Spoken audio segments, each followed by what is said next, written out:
Government exams కోసం తక్కువ ఖర్చులోనే maths, aptitude, reasoning వంటి కోర్సులు నేర్చుకోవడానికి ఇప్పుడే కాల్ చేయండి. నమస్తే, వెల్కమ్ టు సుమన్ టీవీ. నేను విష్ణు. ప్రస్తుతంతో పాటు సీనియర్ ఫినాన్స్ ప్రొఫెషనల్ గిరిబాబు గారు ఉన్నారు. వారితో మాట్లాడదాం. సార్ నమస్తే. సార్ గిరిబాబు గారు. నమస్తే అండి. సార్ గిరిబాబు గారు, ఇప్పుడు మ్యూచువల్ ఫండ్స్లో ఎస్ఐపి అనేది అందరికీ తెలిసిందే. ఎస్ఐపి అంటే ఒక సిస్టమేటిక్గా ఒక పద్ధతి ప్రకారం నెలకు ఎంతో కొంత ఇన్వెస్ట్ చేసుకుంటూ పోవడం. ఇది అందరం మాట్లాడుకునేదే, అందరికీ తెలిసిందే. బట్ ఎందుకో ఈ మధ్య చాలామంది చెప్తున్నారు, అదేంటో విష్ణు గారు, ఎస్డబ్ల్యూపిని దాన్ని ఒక ప్రోడక్ట్గా మార్చేసేసారు. మాకు ఎస్ఐపి కాదు ఎస్డబ్ల్యూపి కావాలంటున్నారు అన్నారు. ఏంటి అసలు ఎస్డబ్ల్యూపి గోలా? యాక్చువల్గా రీసెంట్గా నాకు ఒక 10 కాల్స్ వస్తే 8 కాల్స్ నాకు ఎస్ఐపి వద్దు, మ్యూచువల్ ఫండ్స్ వద్దు, ఎస్డబ్ల్యూపి కావాలి.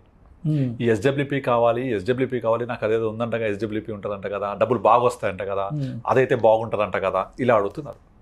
అసలు ఎస్డబ్ల్యూపీని ఒక ప్రోడక్ట్ చేసి పడేశారు. అందుకే మీకు ప్రత్యేకంగా చెప్పి దీని మీద ఒక వీడియో చేద్దాము కంపల్సరీ క్లియర్గా. అసలు ఎస్డబ్ల్యూపీ అంటే ఏంటి, అది ఎందుకు పుట్టింది, దాని నేపథ్యం ఏంటి మీతో డిస్కస్ చేద్దాం అనుకున్నాను. అసలు ఎస్డబ్ల్యూపీ ఆవిర్భవించడానికి కారణం ఏంటి, దాని నేపథ్యం ఏంటి క్లియర్ ఎక్స్ప్లెయిన్ చేస్తాను.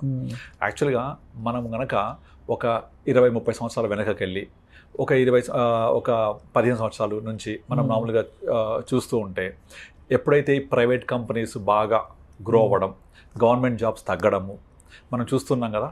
సో ఎప్పుడైతే ఏదైనా ఒక వ్యక్తి ఉద్యోగంలో చేరగానే, అరే నువ్వు ఇన్వెస్ట్మెంట్ చేసావా అని అడిగితే కూడా ప్రతి ఒక్కళ్ళు ఏం చెప్తారు, ఫస్ట్ మన చిల్డ్రన్ కోసం ఒక చిల్డ్రన్ పాలసీ అనో, లేకపోతే ఇల్లు కొనుక్కోవాలి, ఇల్లు కట్టుకోవాలి, లేకపోతే పిల్లల మ్యారేజ్ కోసం అనేది ఒక పాలసీలు ఉంటాయి. వాటితో పాటుగా నెక్స్ట్ చెప్పేది ఏంటంటే, గుర్తొచ్చేది ఏంటంటే పెన్షన్ పాలసీ. పెన్షన్ కావాలి, పెన్షన్ ఉంటే టెన్షన్ ఉండదు. ఓకే, సో నాకు ఆ పెన్షన్ పాలసీ కావాలని చెప్పేసి పెన్షన్ కావాలని చాలామంది ప్లాన్ చేస్తూ ఉంటారు. పెన్షన్ అనగానే ఫస్ట్ గుర్తొచ్చేది ఏంటంటే LIC pension policy, SBI life pension policy, లేదా హెచ్డిఎఫ్సి పెన్షన్ పాలసీ, ఇలా పెన్షన్ పాలసీలు గుర్తు చేస్తూ ఉంటారు, పెన్షన్ పాలసీ చెప్తూ ఉంటారు.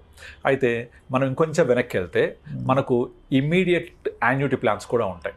ఈ పెన్షన్ యాన్యుటీ అంటారు. యాక్చువల్గా ఈ ఇమీడియట్ యాన్యుటీ ప్లాన్స్ ఏం చేస్తాయి, మనం కనుక 45 ఇయర్స్ దాటి ఉండి మనం ఒక పాలసీ తీసుకుంటే ఆ పాలసీలో ఇమీడియట్ యాన్యుటీ ఆప్షన్ ఉంటుంది. అంటే మనం కనుక ₹1,00,000 పే చేస్తే మనకు annuity immediately monthly or quarterly or half yearly or yearly start అయిపోద్ది. అంటే మనకి ఇమీడియట్లీ ఒక పెన్షన్ లాంటిది దొరుకుతుంది మనకు. ఇది యాక్చువల్గా బాగా పాపులర్. అయితే ఇక్కడ ఒక డ్రాబ్యాక్ ఏంటంటే, మీరు జీవన్ అక్షయ్ అని ఎల్ఐసిలో ఒక పాలసీ ఉండేది, జీవన్ అక్షయ్. ఇది 1980s నుంచి కూడా ఉంది. ఎవరైతే జీవన్ అక్షయ్ పాలసీలో అప్పుడు 80sలో స్టార్ట్ చేశారో వాళ్ళకు ఇంట్రెస్ట్ రేట్ మోర్ దెన్ 12% ఉండేది. ఈ పాలసీ యొక్క ఫీచర్ ఏంటంటే, మీరు జీవన్ అక్షయ్ పాలసీలో ఇమీడియట్లీ పెన్షన్ దొరుకుతుంది, రేట్ ఆఫ్ పెన్షన్ రేట్ కూడా మనము ప్రివైలింగ్ రేట్ వస్తుంది. ఇది 80sలో తీసుకున్న వాళ్ళకు 12% ఉంటే ఈ రోజుకి 12% వస్తుంది. బాగుంది కదా. అంటే ఇన్ఫ్లేషన్ ఎంత పెరిగినప్పటికీ, వడ్డీ రేట్లు ఎంత తగ్గిపోయినప్పటికీ అప్పుడు తీసుకున్న వాళ్ళకు 12% వస్తుంది. దాని తర్వాత ఏం చేసింది, నెక్స్ట్ సిరీస్లో ఇట్లా సిరీస్లో వస్తూ ఉంటాయి ఎవ్రీ ఇయర్. ఆ వచ్చే సిరీస్ అన్ని ఇంట్రెస్ట్ రేట్స్ తగ్గుతూ వస్తున్నాయి. ఇప్పుడు ప్రజెంట్ కూడా జీవన్ అక్షయ్ ఎల్ఐసిలో పాలసీ ఉంది. దీంట్లో మనకు వచ్చే రేట్ ఆఫ్ రిటర్న్ హార్డ్లీ 6.5%. అయితే ఇదంతా కూడా గత 2010-11 తర్వాత నుంచి ఏమైందంటే, నాకు పెన్షన్ పాలసీ కావాలి అంటే ఎంత వస్తుంది రిటైర్మెంట్ తర్వాత అని చూస్తే 6.5కి వచ్చేసాయి. మరి సరిపోద్దా 6.5%? అంటే నేను ఒక ₹1,00,00,000 ఇన్వెస్ట్ చేస్తే నాకు 6.5 లక్షలు 6.5% అంటే సంవత్సరానికి నెలకి ఎంత అవుతుంది, హార్డ్లీ 50,000. సరిపోద్దా 50,000? ఇవాళ సరిపోవచ్చు, రేపటి పరిస్థితి ఏంటి 17,000, ఎందుకంటే మారదు కదా యాన్యుటీ రేటు, అంతే ఉంటుంది, సరిపోదు. కనుక నాకు ఈ పెన్షన్ పాలసీ ఇవాళ 6.5% ఓకే అయినప్పటికీ ఓ 10 నాకు సరిపోదు. కనుక వచ్చే రిటర్న్ ఫిక్స్ ఉండడం వల్ల నాకు ఇది సరిపోకపోవచ్చు. సెకండ్ డ్రాబ్యాక్ ఏంటి ఇందులో, సెకండ్ డ్రాబ్యాక్ ఏంటంటే, దీంట్లో యాన్యుటీస్ ట్యాక్సబుల్ ఆల్వేస్. ఫస్ట్ థింగ్ ఏంటి, నాకు అమౌంట్ సరిపోదు, రేపు పొద్దున ఎక్కువ కావాలి అంటే పాసిబుల్ అవ్వదు, బికాస్ పెన్షన్ రేట్ ఫిక్స్డ్. రెండో డ్రాబ్యాక్ ట్యాక్సబుల్ ఉండేది. అయితే ఓకే, పెన్షన్ పాలసీస్ ఉన్నాయి కాబట్టి నాకు పెన్షన్ పాలసీ వద్దు, నేను వేరే దగ్గరికి ఇన్వెస్ట్ చేస్తా అని ప్లాన్ చేసేవాళ్ళు. అట్లా చూస్తే ఎండోమెంట్ పాలసీస్ ఉంటాయి, అక్కడ కూడా రేట్ ఆఫ్ ఇంట్రెస్ట్ ఫిక్స్డ్. ఇవన్నీ అయిపోయాయి. తర్వాత ఏమైపోయినాయి, 2015-16 తర్వాత డిమానిటైజేషన్ అయిపోయిన తర్వాత చాలా మ్యూచువల్ ఫండ్స్ ఏం చేశాయంటే డివిడెంట్ ఆప్షన్ స్టార్ట్ చేశాయి. యాక్చువల్ చెప్పాలంటే అది కొత్తదేం కాదు, మ్యూచువల్ ఫండ్ పుట్టినప్పటి నుంచి డివిడెంట్ ఆప్షన్స్ ఉన్నాయి. కానీ ఇయర్లీ డివిడెంట్ ఆప్షన్ ఉండేవి. అందులో ఇయర్లీ ఎంత ఇచ్చేవాళ్ళు, 9-10% ఇచ్చేవాళ్ళు.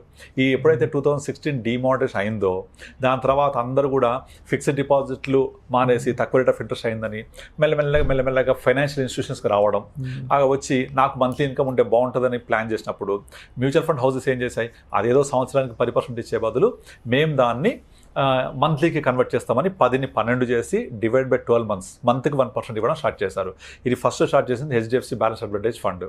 ఇది ఎంతలా పాపులర్ అయిపోయిందంటే మీకు అప్ కంట్రీలో అంటే ఊర్లలో, టౌన్స్లలో, అప్ కంట్రీలో, తర్వాత పెరిఫరల్స్లో ఒక బ్యాంక్లో కనుక డబ్బులు ఉన్నాయంటే సార్ మా దగ్గర FD అయితే 6 ఉంటుంది, ఇందులో పెట్టండి, ఇది FDతో సమానం, మీకు 12 వస్తుంది పర్ మంత్ 1%, యాన్యువల్ 12% చెప్పేవాళ్ళు.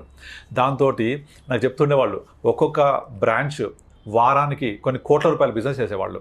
ఇండియా మొత్తం వారానికి ఆల్మోస్ట్ ఒక more than 100 crores బిజినెస్ చేసేది. అలా విపరీతంగా ఇన్ఫో రావడం స్టార్ట్ అయినాయి ఆ ఫండ్స్లోకి.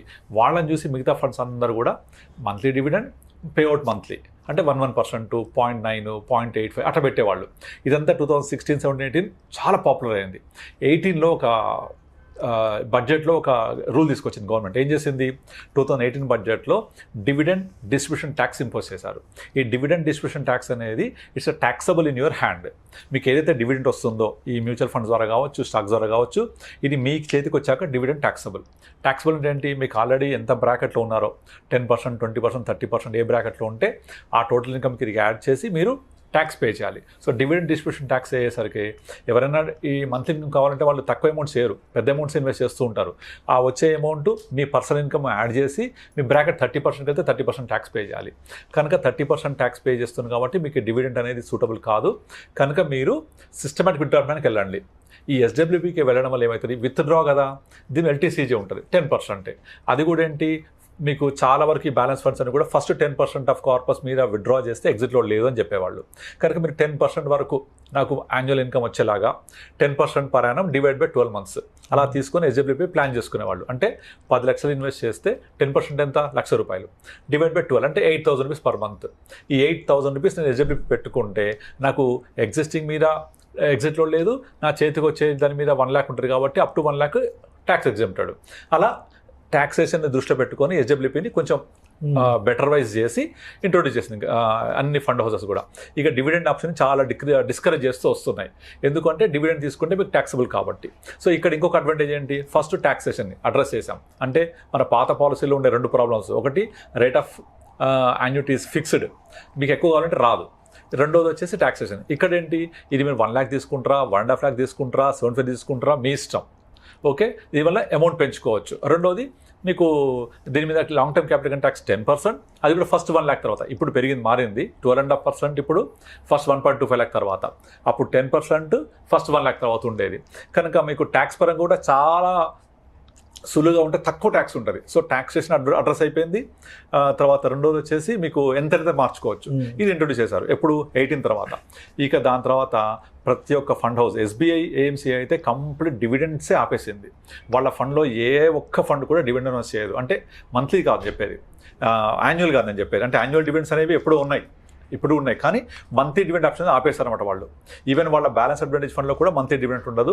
కంప్లీట్గా డివిడెంట్ అనే ఆప్షన్ని కంప్లీట్గా ఆపేసిన ఫస్ట్ ఫండ్ హౌస్ SBI. అంటే అంతా డిస్కరేజ్ చేసేస్తారు వాళ్ళు డివిడెంట్ విషయంలో.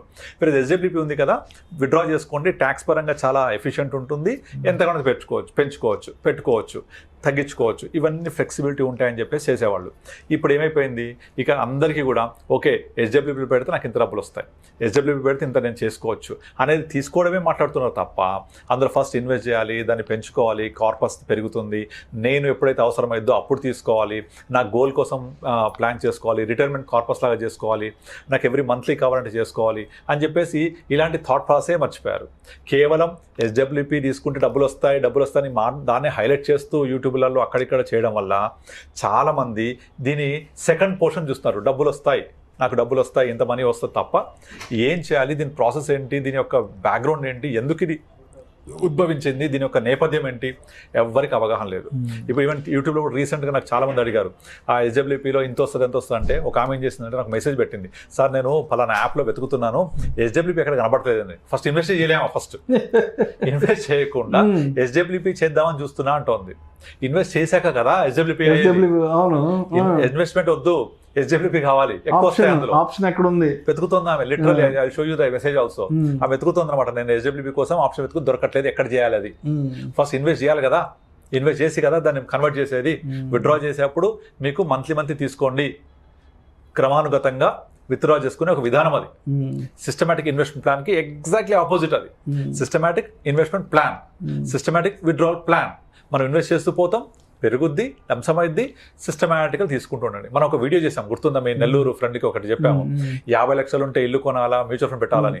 అతనికి ఏం చేశాము, బాబు 50 లక్షలు ఉంటే ఒకేసారి ఇల్లు కొనకు, మ్యూచువల్ ఫండ్ పెట్టుకొని 1 year గ్యాప్ ఇవ్వు, 1 year తర్వాత వచ్చే కార్పస్ నుంచి every month systematic withdrawal plan తీసుకొని నీ ఈఎంఐ కట్టుకొని చెప్పాం. అవునా? సో అది ఎంత బాగా వర్కౌట్ అయింది ఆయనకు. డబ్బులు ఆయన దగ్గర ఉన్నాయి 50 లక్షలు, ఇల్లు వచ్చింది, ఇల్లు లోన్లో తీసుకోవడం వల్ల ఈఎంఐ కట్టుకుంటూ పోయాడు, కార్పస్ ఇక్కడ ఉంది, ప్లస్ ఇల్లు కూడా తను ఎక్వైర్ చేసుకోగలిగాడు. రీసెంట్గా ఒక కేస్ స్టడీ చెప్తాను. యాక్చువల్గా మన దగ్గర ఒక అమ్మాయి వచ్చింది, వాళ్ళ బ్రదర్ వచ్చేసి నా క్లయింట్, ఆమె ఏజ్ 36 ఉంటుంది. అయితే వాళ్ళ husband at the age of 40 he passed away due to some accident. అయితే ఇన్సూరెన్స్ నుంచి 50 లక్షలు, తర్వాత వాళ్ళ ఫ్రెండ్స్ అంతా కొంచెం గ్యాదర్ చేసి ఒక 4-5 lakhs ఇచ్చారు ఆమెకు. మొత్తం 55 lakhs మాత్రమే ఆమె దగ్గర ఉన్నాయి. ఇంకా వేరే ఇన్కమ్ అంటూ ఏమీ లేదు ఆమె దగ్గర. వాళ్ళ హస్బెండ్ పేరెంట్స్ కూడా ఎవరు చూడట్లేదు ఇప్పుడు ఆమెని. సో ఈ 55 lakhs జీవితాంతం ఆమెకు యూజ్ అవ్వాలి. ప్లస్ 2 kids ఉన్నారు, వాళ్ళ ఎడ్యుకేషన్ నీడ్స్, మ్యారేజ్ నీడ్స్ అన్ని ఫుల్ఫిల్ అవ్వాలి. But total corpus available is 55 lakhs. ఇది ఎలా చేద్దాం అనే దగ్గరికి వస్తే నేను ఒక మంచి సలహా ఇచ్చాను. నార్మల్గా అందరు ఎస్డబ్ల్యూపీ ప్లాన్ చేసే వాళ్ళు చేసే తప్పేంటంటే, ఈ 50 లక్షలు తీసుకెళ్ళి ఒక బ్యాలెన్స్ ఫండ్ లేకపోతే కన్జర్వేటివ్ హైబ్రిడ్ ఫండ్లో పెట్టేసి ఎవ్రీ మంత్ 6-7% తీసుకుంటూ ఉంటారు. అందరూ చేసే పని అది. బట్ అలా చేయకూడదు. నేనేం చేశానంటే, నాకు ఒక 1 year టైం ఇవ్వండి, ఈ 50 lakhs ఇన్వెస్ట్ చేద్దాం. ఈ 1 year పాటు మీరు బ్రతకడానికి మీకు కావాల్సిన డబ్బులు ఆల్రెడీ 55 lakhs ఉన్నారు కదా, ఒక 4-5 lakhs ఉంచుకోండి అకౌంట్లో. అది మీరు యూజ్ చేసుకుంటూ 1 year గడపండి. 1 year తర్వాత 50 lakhsలో ఒక 12% ఎంత అవుతుంది? 50 lakhs మీద ఎగ్జాక్ట్లీ 6 lakhs వస్తుంది. ఆ 6 lakhs నేనేం చేశానంటే 1 year తర్వాత ఎగ్జాక్ట్లీ కావాల్సిన 6 lakhsని వేరే ఫండ్స్కి మూవ్ చేసాం. అంటే ఏంటవి? మన equity savings fund, conservative hybrid funds, balance advantage funds అని ఉంటాయి. Balance advantage fund BAF, conservative hybrid funds, equity savings. ఇందులో ఏంటంటే ఈక్విటీ పర్సెంట్ చాలా తక్కువ ఉంటుంది, like 10-20%, very very low fluctuation and regular మనకి ఇన్కమ్ ఇస్తాయి ఇవి. ఈ 6 lakhsలో నుంచి ఆమెకు కావాల్సిన 50 lakhsలో 1% ఎంత? 50,000. ఆ 50,000 తీసుకోవడానికి కావాల్సిన 6 lakhs పక్కన క్రియేట్ చేసి పెట్టాను. అందులోంచి ఎవ్రీ మంత్ 50 తీసుకుంటూ ఉంటుంది. తీసుకున్నా కూడా 6 lakhs ఇంకా పెరిగే ఉంటాయి కొద్దిగా, ఎందుకంటే మినిమం అవి 8-9% ఇస్తూ ఉంటాయి. మళ్ళీ 1 year తర్వాత నా 50 lakhs మళ్ళీ పెరిగింది కదా, ఇక్కడ ఇచ్చేస్తాను, మళ్ళీ మూవ్ చేసి తీసుకుంటుంటాం. అయితే ఈ మధ్యలో ఏమైపోయింది, లాస్ట్ 1.5 yearలో మార్కెట్ బాగా పెరిగింది కదా, instead of 12% this has generated more than 20%. ఎందుకు అంటే నా రెగ్యులర్గా ఏదైతే ఫండ్స్ జనరల్గా అడ్వైస్ చేస్తుంటానో, large cap, large mid cap, small cap, mid cap, కొంచెం సెక్టోరల్ ఎక్స్పోజరు, ఇవన్నీ ప్రాపర్గా బ్యాలెన్స్ చేయడం వల్ల దీని రిజల్ట్ ఎక్కువ ఉంటుంది, రిటర్న్స్ ఎక్కువ ఉంటాయి. దాన్ని తీసుకొని ఎవ్రీ ఇయర్ మనం ఇలా ఒక కార్పస్ క్రియేట్ చేసుకొని ఆ కార్పస్ నుంచి విత్డ్రా చేసుకుంటూ పోవాలి. ఇలా చేయడం వల్ల మన బేస్ ఫండ్ ఏమో బాగా పెరుగుద్ది, ఇక్కడ నుంచి మనకు కావాల్సిన మంత్ ఇన్కమ్ ఇక్కడ నుంచి వస్తూ ఉంటుంది. అంటే 2 బైఫర్కేట్ చేయడం వల్ల. యాక్చువల్గా చేసేది ఏంటంటే, అందరూ ఈ పని చేయకుండా చాలా మంది అడ్వైజర్స్ కానీ ఇన్వెస్టర్స్ కానీ తీసుకెళ్లి బ్యాలెన్స్ అడ్వాంటేజ్ ఫండ్ పెట్టేసుకొని నేను ఎవ్రీ మంత్ తీసుకుంటూ పోతా అని చెప్తారు. అలా తీసుకుంటూ పోతే ఈ ఫండ్ కొంచెం కన్జర్వేటివ్గా పర్ఫామ్ చేస్తుంది. గతంలో చేసిందే, ఇప్పుడు అంత కష్టం రావడం ముందు కనుక మీకు పర్ఫార్మెన్స్ ఆఫ్ ది ఫండ్ అనేది ఎక్కువ అగ్రెసివ్ ఉండదు, రిటర్న్స్ తక్కువ ఉంటాయి, గ్రోత్ తక్కువ ఉంటుంది. అలా కాకుండా మీరు డివైడ్ చేసేయండి. ఒక్క 1 year టైం తీసుకొని ఒక 12% వచ్చాక దాన్ని సపరేట్గా ఫండ్స్ మూవ్ చేసుకోవాలి. నేను చెప్పినట్టుగా ఈక్విటీ సేవింగ్స్, కన్జర్వేటివ్ హైబ్రిడ్, బ్యాఫ్లోకి మూవ్ చేసుకొని విత్డ్రా ప్లాన్ చేసుకోవాలి. ఇది 1 year తర్వాత చేయాలి, ఫస్ట్ 1 year తర్వాత. ఇక ఎవ్రీ ఇయర్ ఈ ప్రాసెస్ చేస్తున్నారు, ఇయర్లీ వన్స్ చేయాలి ప్రాసెస్. చేస్తే మీ బేస్ ఫండ్ ఏమో అగ్రెసివ్ పర్ఫామ్ చేస్తుంది, ఇక్కడ మంత్లీ రావచ్చు, మంచిగా వస్తూ ఉంటాయి. ఇప్పుడు క్వశ్చన్ రావచ్చు, మరి 1 year ఎప్పుడైనా మనం 12% ఇవ్వకపోతే అని పాసిబిలిటీ ఉంటుంది. అప్పుడు 12% రాకపోతే కొంచెం మనం కార్పస్ నుంచి తీసుకోవాల్సి వస్తుంది. బట్ ఎవ్రీ ఇయర్ మినిమం యావరేజ్గా 12-15% ఇస్తూ ఉంటుంది. ఏ సంవత్సరమైనా రాకపోతే కూడా మనం కొంచెం కార్పొరేషన్ తీసుకోవాల్సి వస్తుంది, తీసుకుందాం. కానీ ఆ 3-4 yearsలో ఎప్పుడోసారి బాగా జంప్ కొడుతుంది మార్కెట్, అప్పుడు మేకప్ అయిపోతుంది. అంటే rather putting in normal regular బ్యాఫ్లో పెట్టి తీసుకునేదానికంటే ఇలా చేయడం వల్ల మీకు రిటర్న్స్ ఎక్కువ ఉంటాయి, కార్పస్ ఎక్కువ జనరేట్ అవుతుంది, గ్యారంటీగా మంత్లీ ఇన్కమ్ వస్తుంది అండ్ లోస్ టాక్సేషన్ కూడా. సో ఇన్ని బెనిఫిట్స్ ఉంటాయి ఇందులో. ఇవన్నీ అర్థం చేసుకోకుండా నాకు ఎస్డబ్ల్యూపీ కావాలి, ఎస్డబ్ల్యూపీ మాత్రమే కావాలి, మ్యూచువల్ ఫండ్స్ రిస్క్ నాకు వద్దు అనే రేంజ్కి వెళ్ళిపోయింది. సో అందుకే అలా కాకుండా ఇది ఒక క్రమానుగతంగా విత్డ్రా చేసుకునే ఒక విధానం మాత్రమే. దానికంటే ముందు ఇన్వెస్ట్ చేయాలి. ఫస్ట్ మనం ఇన్వెస్ట్ చేసి ప్రాపర్గా ప్లాన్ చేసుకొని తీసుకుంటూ ఉండాలి. అంటే ఒక ఎస్డబ్ల్యూపీ గురించే కాదు, మ్యూచువల్ ఫండ్ ఇన్వెస్ట్మెంట్ కూడా ఒక స్పెక్యులేషన్ చేసేసారు. అంటే ఎగ్జాక్ట్లీ మార్కెట్ ఆల్ టైమ్ హైకి వెళ్ళిపోయింది, డబ్బులు రిడెంప్షన్ కొట్టాలి, మళ్ళీ పడగానే మార్కెట్ పడంగానే మళ్ళీ పెట్టాలి. ఎక్కడ ఇన్వెస్ట్మెంట్ చేయాలా ఏంటి అంటే ఎందుకు ఇలాంటి పర్సెప్షన్ స్టార్ట్ అవుతుంది అంటారు? ఎందుకు దీన్ని కూడా ఒక ఈక్విటీ కైండ్ ఆఫ్ దీనిలో తీసుకొచ్చేసారు? గ్రీడ్ పెరిగిపోవడం. యాక్చువల్గా ఎప్పుడు కూడా స్టాక్ మార్కెట్కి ఒక పొటెన్షియల్ ఉంటుంది, ఎంత అంటే 12-15% రిటర్న్ ఇవ్వడం. కానీ లాస్ట్ 4 yearsలో స్టాక్ మార్కెట్ ఎప్పుడు చూడనంతగా విపరీతం రిటర్న్స్ ఇచ్చింది. అంటే 2025 ఏప్రిల్లో మనం 25,000 సెన్సెక్స్ అనుకుంటే ఇవాళ 82,000 సెన్సెక్స్ ఉంది కదా. అంటే 4 yearsలో 2020 ఏప్రిల్ టు 21, 22, 23, 24 అంటే 4.5 yearsలో 3 times పెరిగింది. జరుగుద్దా నార్మల్గా ఇట్లా? ఎప్పుడు జరగదు కదా. ఇది సెకండ్ టైం జరగడం. యాక్చువల్గా 2005, 6, 2007 ఈ 3 yearsలో Sensex has moved from 6,000 to 21,000 అంటే ఆల్మోస్ట్ 3.5 times పెరిగింది. కానీ 2008 జనవరిలో ఏమైంది? మొత్తం వరల్డ్ వైడ్ రిసెషన్ వచ్చి మొత్తం ఎక్కడి నుంచి అయితే ప్రారంభమైంది మార్కెట్ 6,000 మళ్ళీ 21,000 నుంచి అదే 7,000 పడిపోయింది. అది కరెక్ట్గా అప్పుడు జరిగింది కదా. అంటే 2006 to 2005, 6, 7 3 years పెరిగిందంతా 9 monthsలో మొత్తం వెనక్కి వచ్చేసింది. వచ్చి మళ్ళీ 20,000 రావడానికి 5 years పట్టింది. కానీ ఈసారి అలా కాదు. 2020 ఏప్రిల్లో 25,000 నుంచి స్టార్ట్ అయ్యి ఇవాళ 80,000 చూస్తున్నాం. కానీ మార్కెట్ ఎప్పుడు పడుద్ది, మళ్ళీ ఎంత పడుద్ది, మళ్ళీ రికవరీ ఎట్లయితుంది అనేదానికి ఆన్సర్ లేదు. కాకపోతే అప్పటికిప్పటికి డిఫరెన్స్ ఏంటంటే అప్పటి మార్కెట్ని కంప్లీట్గా ఎఫ్ఐఐస్ ముందు నడిపించారు. 70-80% ఇన్వెస్ట్మెంట్స్ అంతా ఎఫ్ఐఐస్ది, ఫారెన్ ఇన్స్టిట్యూషనలైజ్డ్ ఇన్వెస్టర్స్ది. బట్ ఇప్పుడు రివర్స్, 70% అంతా డొమెస్టిక్ ఇన్వెస్టర్స్ది. అంతా మన వాళ్ళే ముందు నడిపిస్తున్నారు.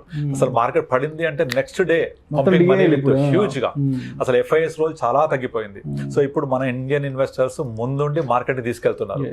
ఎంతకాలం అయితే లిక్విడిటీ ఉంటుందో అంతకాలం నడుస్తూ ఉంటుంది. ఈ లిక్విడిటీ కూడా ఏంటి, ప్రజెంట్ స్టాక్ మార్కెట్ ఎప్పుడు స్టాక్స్ లిమిటెడ్ సప్లై, కానీ because of more demand, because of more liquidity, higher the price is chasing for next higher price. ఇప్పుడు మన దగ్గర అందరి దగ్గర సేమ్ షేర్స్ ఉన్నాయి క్వాంటిటీ. మీరు ఒక 100 రూపాయలు అమ్మారు, 105 కొంటున్నా, ఇంకోటి 110 కొంటా అంటున్నాడు, ఇంకో 120 కొంటా అంటున్నాడు. పెరిగిపోతుంది కదా. So when too much money chase too little goods, price will increase. Real estate కానీ దేనికైనా వర్తిస్తుంది. సో ఈ లిక్విడిటీ ఎప్పుడు అయిపోద్ది, ఎప్పుడు డబ్బులు అయిపోతాయో అప్పటిదాకా నడుస్తూనే ఉంటుంది. సో ఎప్పుడు తెలియదు. యాజ్ ఎ కన్క్లూజన్ ఏం చెప్తారు అసలు ఆడియన్స్ కంటే? ఎస్డబ్ల్యూపీని కూడా ఎస్ఐపి లాగా కన్సిడర్ చేసేసారు కాబట్టి ఏంటి కన్క్లూజన్ అని చెప్తారు? సో ఎస్డబ్ల్యూపీ అనేది మనము గోల్ రీచ్ అయినప్పుడు అందులో నుంచి లబ్ధి పొందే విధానం మాత్రమే. ఇది ఇన్వెస్ట్మెంట్ విధానం కాదు. ఇన్వెస్ట్మెంట్ చేసిన తర్వాత మనకు వచ్చే ప్రతిఫలం ఇది. కనుక ఎస్డబ్ల్యూపీ అనేది లాస్ట్ జరుగుద్ది. మనకు నీడ్ గోల్ అవసరమైనప్పుడు లెస్ టాక్సేషన్ ఉంటుంది, ప్లస్ మనకు ఎంత కావాలంతా పెట్టుకోవచ్చు, మన చేతిలో పని అది. కనుక దాన్ని అలాగా చూడండి తప్ప ఇన్వెస్ట్మెంట్ అనేది mutual fund, SIP is different. Invest చేసి పెరిగిన తర్వాత తీసుకునే విధానం అది. ఎగ్జాక్ట్లీ, దానికి రీసెర్చ్ చేయకూడదు. ఆల్రెడీ ఎస్ఐపి చేసుకుని వెళ్ళిన తర్వాత ఇప్పుడు నార్మల్గా ఎస్ఐపి చేసో లేకపోతే ఇప్పుడు నేను చెప్పిన ఎగ్జాంపుల్లో ఒకేసారి పెట్టింది, అలా ఒకేసారి పెట్టిన కేసులు కొన్నే ఉంటాయి. దాదాపుగా ఏం చేస్తారు, 30 years 40 years ఏ వ్యక్తి ఉన్న వ్యక్తి చేసుకుంటూ వెళ్ళి 55-60 వచ్చిన తర్వాత మొత్తం కార్పస్ అంతా కొంచెం కన్జర్వేటివ్ చేసుకొని కొంత బ్యాలెన్స్ చేసుకొని విత్డ్రా చేసుకుంటూ వెళ్ళాలి. That's what we are saying. అప్పుడు నీ కార్పస్ డిస్టర్బ్ అవ్వదు, నీకు రెగ్యులర్ క్యాష్ ఫ్లో వస్తుంది, ట్యాక్సేషన్ తక్కువ ఉంటుంది. చాలా ఈ 3 బెనిఫిట్స్ ఉంటాయి. కనుక దీన్ని ఎస్డబ్ల్యూపీ అనేది ఒక విత్డ్రా చేసుకునే విధానం మాత్రమే, అది ఇన్వెస్ట్మెంట్ విధానం కాదు. ఇన్వెస్ట్ చేశాక వచ్చేది అది, అది అర్థం చేసుకోవాలి. Thank you sir, thank you so much. Thank you అండి.